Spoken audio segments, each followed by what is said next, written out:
Il est 20 h à Libreville au Gabon, vous êtes sur Gabon Télévision. Le chef de l'État Ali Bongo Ondimba a assisté aux côtés d'autres chefs d'État africains à Cotonou au Bénin à un sommet qui a réuni plusieurs experts, notamment sur les questions de sécurité. Avant la fin de cette édition d'information, nous pourrons avoir le film justement du séjour du président de la République à Cotonou. Et puis la colère des commerçantes du marché d'Amboé, un marché moderne mais très peu fréquenté du coup. Certaines des commerçantes ont dû regagner le carrefour des charbonnages, suscitant l'agacement des transporteurs. Madame, Messieurs, bonsoir et bienvenue à cette édition d'information. Nous le verrons tout de suite, je le disais à l'instant, avec cette nouvelle, donc ce sommet des chefs d'État qui se tenait à Cotonou au Bénin. Le président de la République, Ali Bongo Ondimba, prenait part aux côtés d'une vingtaine d'autres chefs d'État. Avant la fin de cette édition d'information, nous pourrons revenir en images sur cette importante rencontre qui a permis aux experts, mais aussi aux présidents des États africains de pouvoir aborder un certain nombre de questions liées notamment à la sécurité du continent. Après 2 mois de réflexion, la commission chargée de la révision du code de la communication au Gabon a rendu donc ses conclusions au ministre sortant de la communication, Paul Ndongema. Le compte rendu est de Yves Oyono de notre rédaction. Institution des résultats issus des réflexions de la commission de révision du code de la communication en République gabonaise.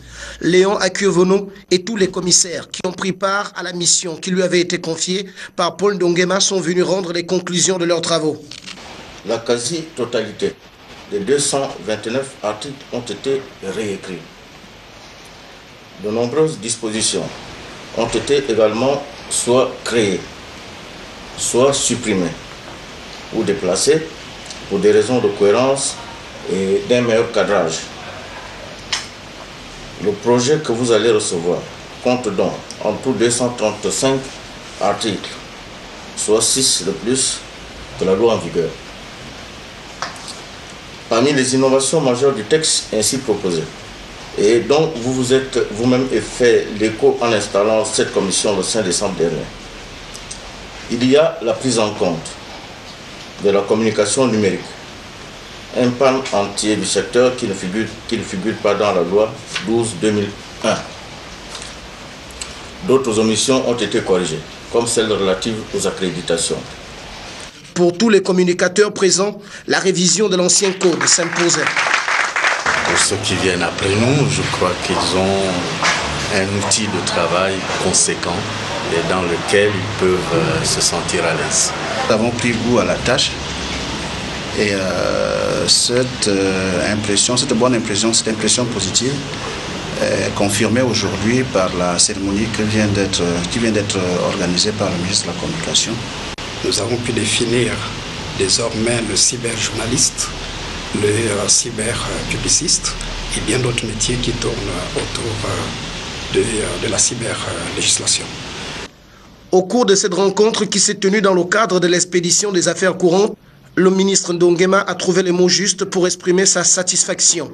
Le toilettage de l'ancien code de la communication intervient à un moment où une presse émergente, impartiale, crédible et juste est vivement souhaitée par les plus hautes autorités. Élaboration d'auto-évaluation sur la gouvernance au Gabon. Un atelier de restitution des recommandations et de validation vient d'être organisé à Franceville, dans la province de Ottogoué, par la commission Gabon du mécanisme africain d'évaluation par les pairs. Je propose le compte-rendu de cet atelier dans ce document qui nous a été envoyé par nos confrères de TV Masuku à Franceville. À la restitution du contenu du document qui a été préparé par les consultants de façon à en valider les orientations générales. L'atelier organisé par le MAEP, Mécanisme africain d'évaluation par les pairs, a vu la présence des responsables des administrations déconcentrées et décentralisées, ainsi que les ONG Guelolo. Débat fructueux conformément au questionnaire d'orientation thématique. 9 objectifs étaient proposés. Les participants ont dégagé 5 qui leur paraissaient prioritaires pour l'élaboration du plan d'action national, entre autres le règlement des conflits, mais aussi l'efficacité de l'agent public pour un service de qualité auprès des citoyens. Le président de la Commission nationale MAEP Gabon, Anaklé Bissielou. Maintenant que les grandes orientations, que l'esprit général du rapport d'auto-évaluation du Gabon va être validé par les populations, maintenant nous aurons en quelque sorte le feu vert pour ramener le document, soigner la mouture définitive qui va être transmise au gouvernement, au président de la République. L'étape suivante, ça sera de l'envoyer au siège africain du MAEP. Les conférenciers du jour, Dr Makinda et Ludovic Komba Nzondo, sous le regard de Claude Chabanel Mpoba, l'atelier a donné lieu aux uns aux autres de voir leur capacité renforcée afin de jouer un rôle significatif et constructif dans le processus relatif au mécanisme africain d'évaluation des pairs. Le MAEP, c'est d'abord une démarche d'évaluation de la gouvernance, c'est-à-dire de la conduite par le gouvernement de l'ensemble des politiques qui concourent à l'objectif de développement du pays. Les travaux se sont déroulés en présence des gouverneurs du Haut-Togo et de l'Ogooué-Lolo, Bertrand Moudunga et Gaspard Nang Ella. Revenons à Libreville pour évoquer les questions d'assainissement. On le sait déjà, face à une décharge publique de Mindoubé quasiment engorgée et une route presque inaccessible, l'État gabonais, mais aussi la Société de valorisation des ordures ménagères du Gabon, SOVOG, sont presque sous pression. La question a même été largement évoquée au cours d'une audience entre le maire de la capitale gabonaise, Jean-François Ntoutumeman, et le président directeur général de la SOVOG, Dominique Roy. Jean-Raoul Mbadiga et Victor Mundunga. L'audience avec le maire de Libreville, élargie à ses techniciens, permettait aux responsables de la SOVOG d'exposer à la tutelle les conditions de travail devenues véritablement complexes sur la question d'accès à Mindoubé et la saturation de la décharge publique. La mairie, plus d'une fois, et sur la base de plusieurs correspondances, a déjà saisi le gouvernement de la situation de la décharge qui est déjà saturée, mais aussi sur l'état de route, la voie d'accès qui aujourd'hui est impraticable. Toutes ces situations ont été déjà présentées au gouvernement par la voie des correspondances officielles, mais nous attendons que ceux qui sont en charge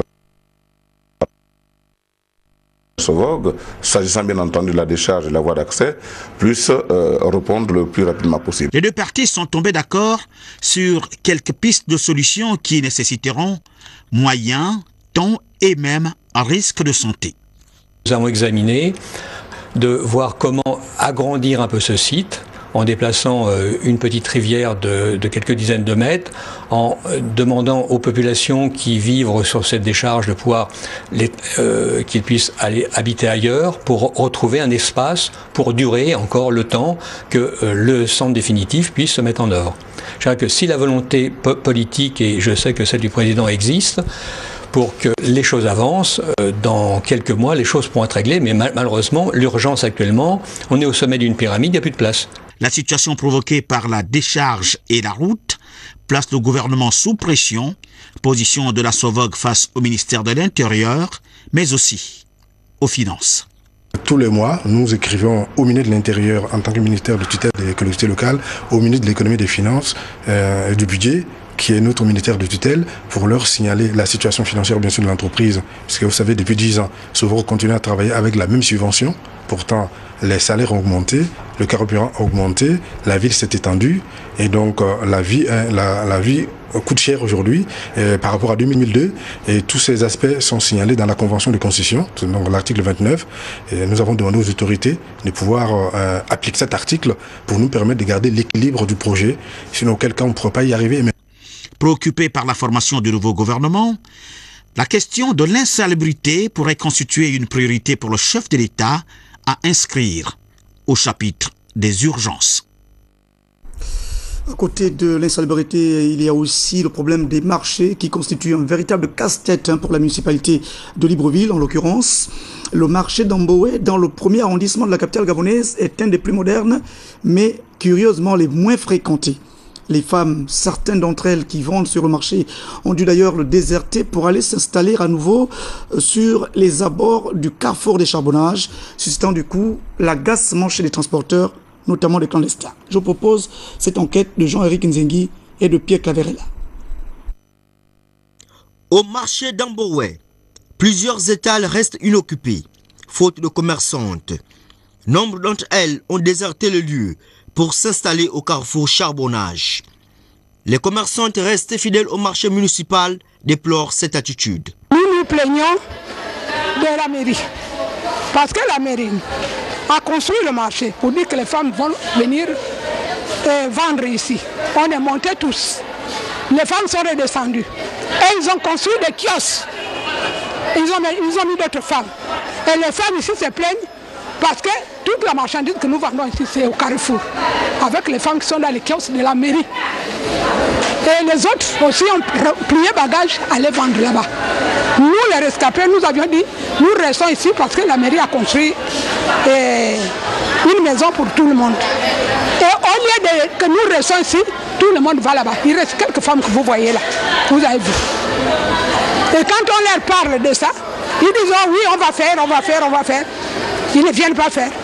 Les vendeuses mises en cause refusent de plaider coupable et justifient leur comportement. On est descendu ici parce que là-bas en haut, on ne vend pas. Toute la journée, tu restes, toute la journée, tu ne vends rien. Mais quand tu es ici en bas, là, tu trouves au moins 1000 francs ou 2000 pour donner aux enfants pour partir à l'école. Même tous ces monde qui sont en haut là-bas, ils descendent ici le soir. Installés au marché d'Amboué, dénoncent à leur tour les tracasseries qu'ils subissent au quotidien. La mairie, c'est une institution qui est décentralisée de l'État. Nous ne comprenons pas que cette même mairie, aujourd'hui, ils nous ont envoyé de venir s'installer ici. Et cette même mairie, ils envoient les mêmes éléments pour aller arraisonner nos véhicules au niveau des carrefours Charbonnage. Quand bien même, nous nous sommes tombés d'accord pour dire que les gars doivent travailler jusqu'à 10 heures. Donc vous voyez qu'il y a des populations qu'il faut transporter jusqu'à déposer au Charbonnage où ils peuvent prendre les taxis traditionnels. Et comme ça, aujourd'hui, on a dit que trop c'est trop parce qu'ils nous ont d'abord donné une liste. Cette liste-là, nous sommes en train d'analyser et c'est pour cela que cette Assemblée générale, on est en train de prendre certains points où nous devons faire les propositions à la mairie de Libreville. La situation est d'autant plus confuse que la puissance administrative devrait soumettre toutes les parties à son autorité. Il faut d'ailleurs préciser que depuis un moment donné, face justement au défi que s'est fixé le gouvernement de la République d'assainir bien entendu la morale et les mœurs, il faut préciser donc que plusieurs agents de la municipalité sont notamment soupçonnés de corruption et d'arnaque sur les marchés. Parlons ce soir encore du bilan de la Coupe d'Afrique des Nations de football 2012 organisée à Libreville et Franceville. Et ce soir, nous allons relever que la radio-diffusion télévision gabonaise, votre chaîne, a véritablement joué sa partition. Et c'est vrai. D'ailleurs, responsables et personnels se sont congratulés sur la méthode de couverture de cet important événement. On retrouve Jean-Augustin Zeki. La CAN Orange 2012 vient de s'achever et la RTG Chaîne 1 n'a pas failli au rendez-vous. Elle s'est en effet appropriée l'événement avec la retransmission en direct des 32 rencontres, mais aussi des émissions relatives à la fête du football africain. En effet, la CAN 2012 était considérée par les plus hautes autorités de notre pays comme un projet de développement tous azimuts.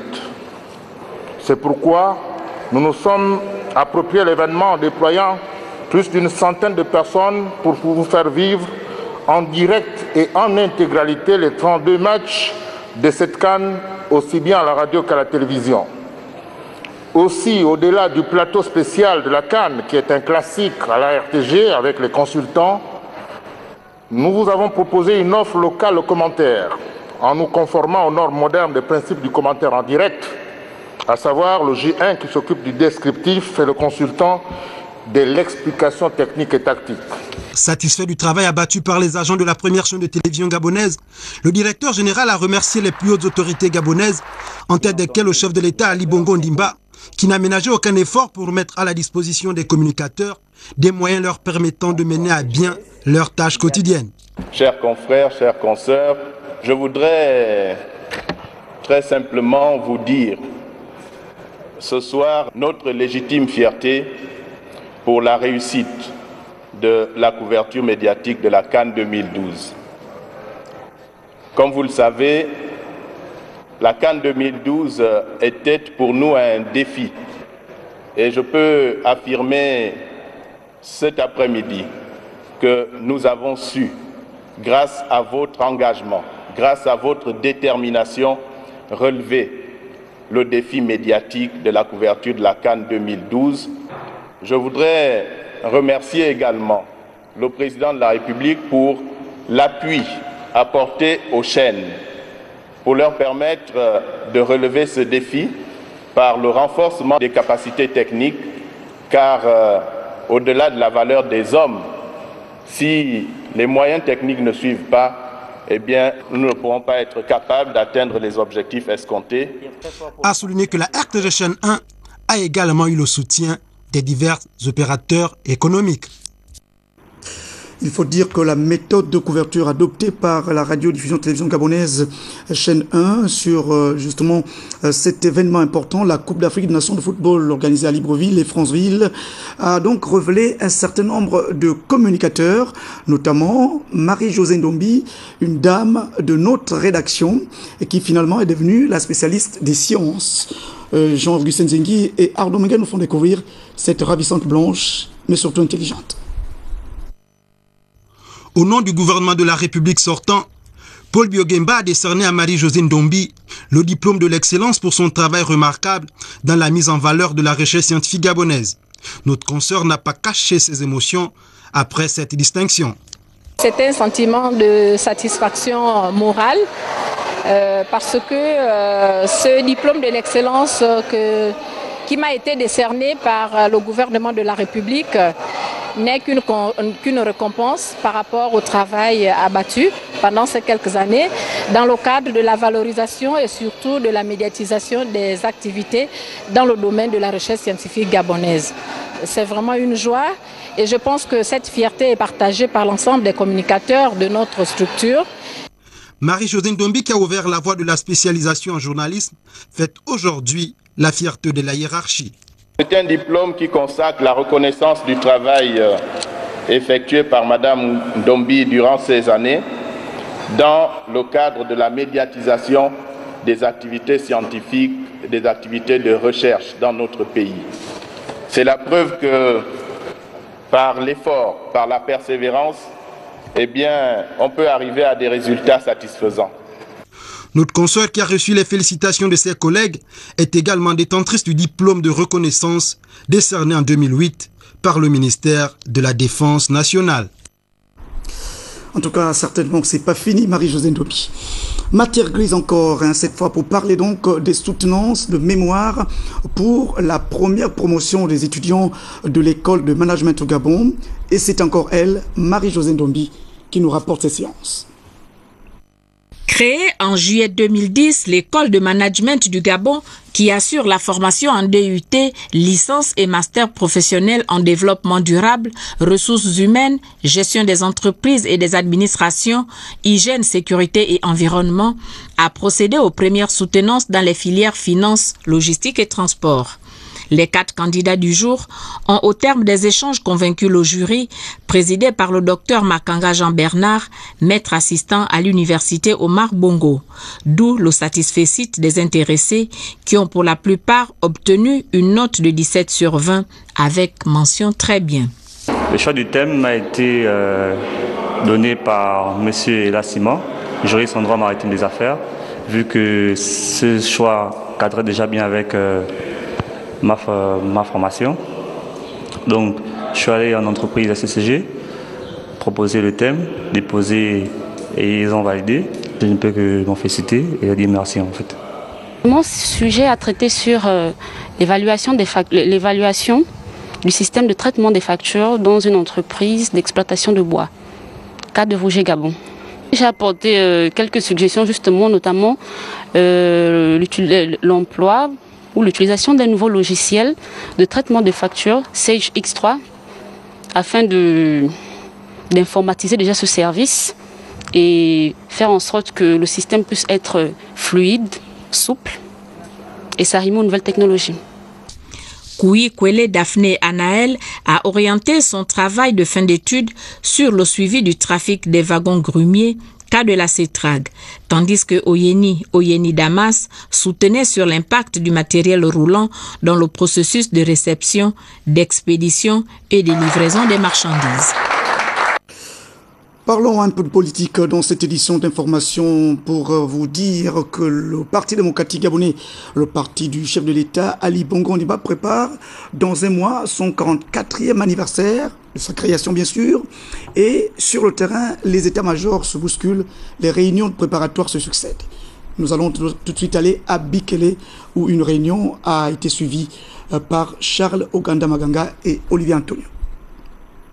C'est la hiérarchie du parti dans la province de l'Estuaire qui a donné le ton des préparatifs de la célébration prochaine du de la création du Parti démocratique gabonais au pouvoir.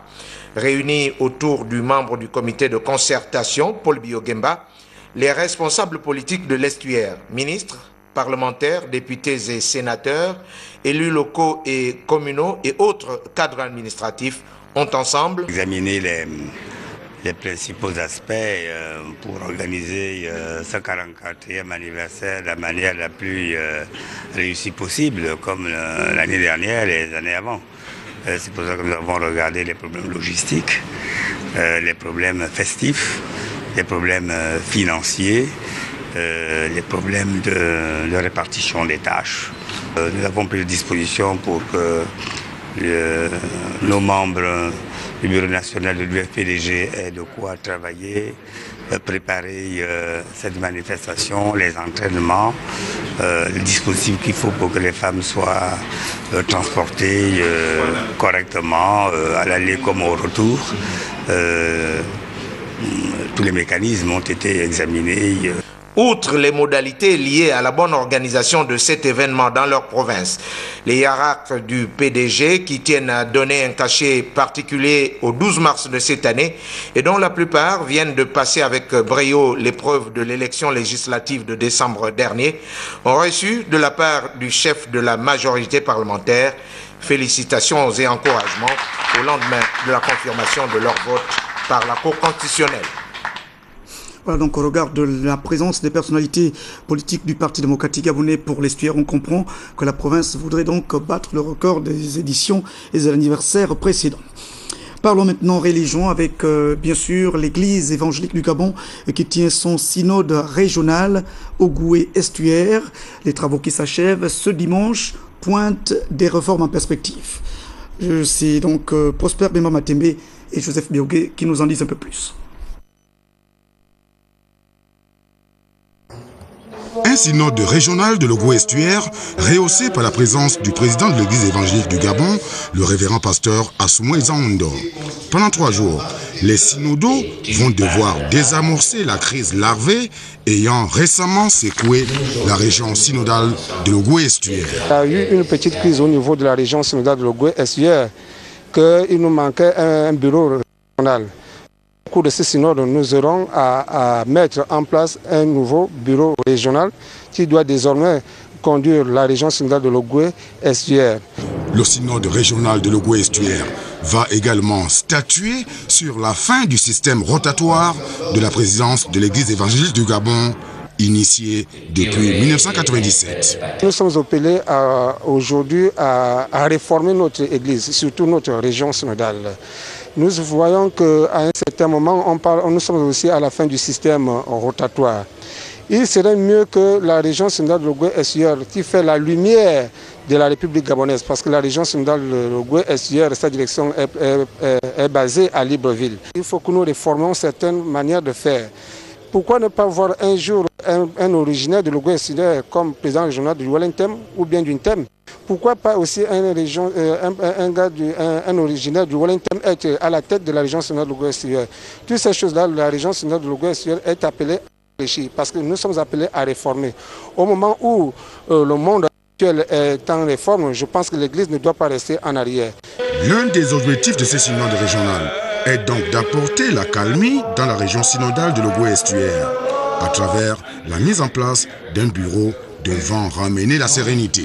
En outre, le synode de Dragondjié statuera sur une innovation permettant à un originaire du Wellington, par exemple, de briguer la présidence d'une région synodale dont il n'est pas natif. Autant de réformes en perspective au sein de l'Église évangélique du Gabon. Dans nos prochaines éditions, nous reviendrons incontestablement sur le séjour du président de la République, son Excellence Ali Bongo Ondimba à Cotonou, au Bénin, où il prenait part aux côtés d'une vingtaine d'autres chefs d'État à un sommet qui s'est penché entre autres sur les questions de sécurité. Derrière la caméra, juste en face de moi, se trouvait Arnaud Mengue. C'est donc Christian Olélé, toute l'équipe de la régie qui ont envoyé ce journal dans vos maisons. Merci de votre fidélité. C'était le journal de Cédric Mouélé Malonga et de Jean-Augustin Nzengi. Je reviens demain soir. Salut.